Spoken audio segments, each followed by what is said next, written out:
बिहार विधानसभा चुनाव 2025 को लेकर जनसुराज पार्टी ने आज दूसरी लिस्ट जारी की है, जिसमें बेगूसराय के चेरिया बरियारपुर विधानसभा से डॉक्टर मृत्युंजय कुमार को उम्मीदवार घोषित किया गया है।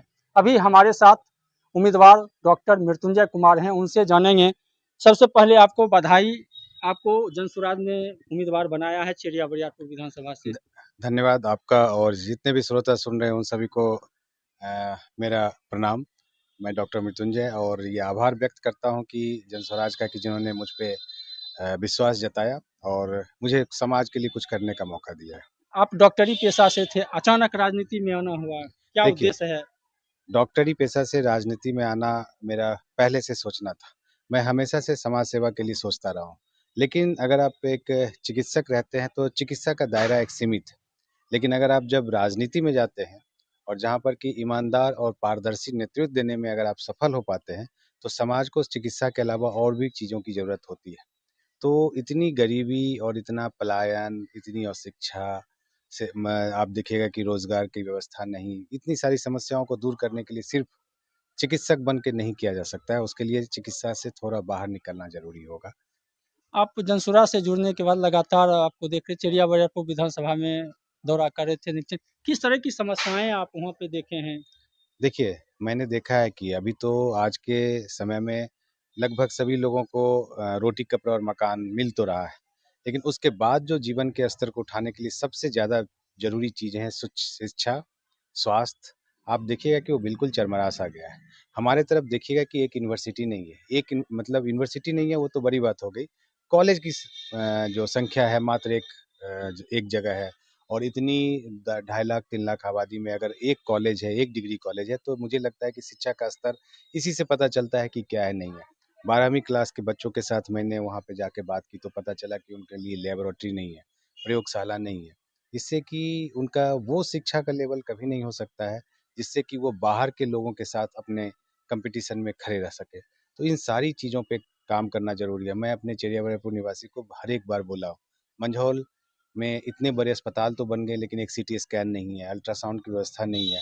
तो ये सारी बुनियादी चीज़ें जो एक चिकित्सा के लिए ज़रूरी होती है, उसकी साफ कमी है अभी तक और इस सब क्षेत्रों में काम करना है। दूसरा, अगर मुझे मौका मिला तो मौका क्या मिला मैं कोशिश करूँगा, अगर रास्ता निकलता है तो मेरे यहाँ काँवड़ है, वो एक ऐसी जगह है जिसे कि स्वर्ग में तब्दील की जा सकती है।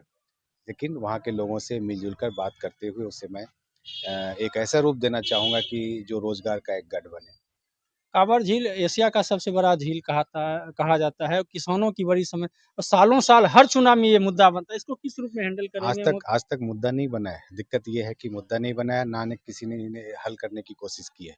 हाँ, इसमें से कुछ समस्याएँ हैं, जिस समस्याओं को मुझे लगता है कि ग्रामीण स्तर पर मिल बैठकर एक कॉमन एजेंडा तैयार करके, सरकारी स्तर पर बात करके और उसके विकास के लिए एक प्रयास ज़रूर किया जाएगा और मैं वो प्रयास करूँगा, ताकि सबों का विकास हो और सभी लोग वहाँ पे एक जब वो उसका विकास हो जाएगा तो उनकी निश्चित तौर पर जो जीवन की शैली है वो थोड़ा ऊपर उठेगा। मेरा ये मानना है और मैं वहाँ के लोगों से बातचीत करके ही आगे बढ़ूँगा इस मैटर में। 20 साल से नीतीश कुमार मुख्यमंत्री हैं, सुशासन की सरकार कहलाती है, वहाँ के कई बार विधायक भी जदयू से रहे हैं, मंत्री रहे हैं, तो क्या लगता है किस वजह से विकास नहीं हो पाया? जो समस्याएं हैं जस की तस हैं अभी तक। देखिए, मैं माननीय नीतीश जी का कभी भी बुराई नहीं करूँगा। वो एक अच्छे नेता थे, उनकी शुरुआत अच्छी थी। ये बात और है कि अब उम्र के साथ हर लोग बीमार पड़ता है, तो वो भी थोड़े-से बीमार हो गए हैं।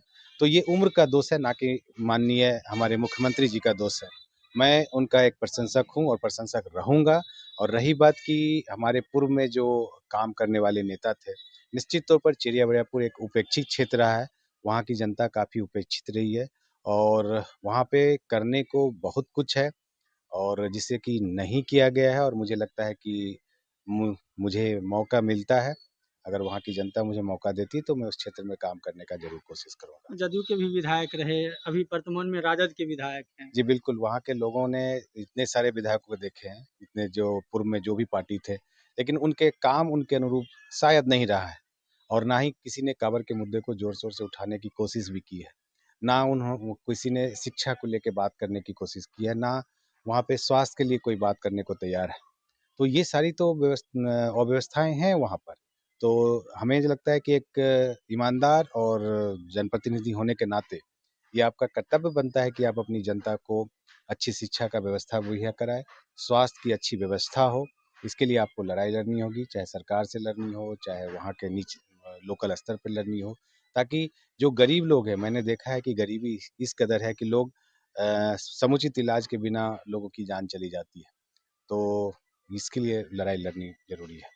प्राथमिकताएं क्या, अगर चुनाव जीतते हैं तो क्या जनता के बीच कहेंगे, प्राथमिकता क्या देखिए, होगी? मैंने पहले ही कहा कि शिक्षा, स्वास्थ्य और जैसे हमारे जनस्वराज की जो 5 जो सपना है, 5 सपना, वो सपना तो हर जनस्वराजी का है, मैं करूँगा। लेकिन इसके अलावा शिक्षा और स्वास्थ्य पे मैं काम करूँगा, काँवड़ के विकास पे काम करूँगा, पलायन रोकने की कोशिश करूँगा। वहाँ पे बहुत सारे ऐसे जगह हैं जहाँ पे जल जमाव बहुत ही बुरी तरह से है। मैंने बहुत क्षेत्रों को देखा है कि जहाँ पे रास्ते भी नहीं बने हैं। कुछ एक जगह का मैंने जब वहाँ गया तो वहाँ की महिलाएँ कह रही थी कि रास्ता इतना खराब है कि जब वो प्रसव की पीड़ा में होती हैं, तो प्रसव का पीड़ा अलग होता है और वो रास्ते का जो ऊबड़-खाबड़ होता है, उनकी पीड़ा को कई गुना बढ़ा देता है। तो कुछ जगह ऐसे हैं, जहाँ पे कि सड़क भी बननी चाहिए और शिक्षा, स्वास्थ्य, पलायन, जो पानी की समस्या जो घर-घर में पानी चला जाता है, उस पे काम करना, काँवड़ पे काम करना और एक पारदर्शी सरकार देना, पारदर्शी नेतृत्व करना और ईमानदार नेतृत्व करना, यही मेरा चिड़िया व्यापार के लोगों से के लिए सपना रहेगा। कितनी बड़ी लड़ाई होगी, एनडीए और महागठबंधन सामने में है, किस रूप में इसको लेते हैं? देखिए, लड़ाई तो होगी, ये सब लोग जानते हैं लड़ाई तो होगी।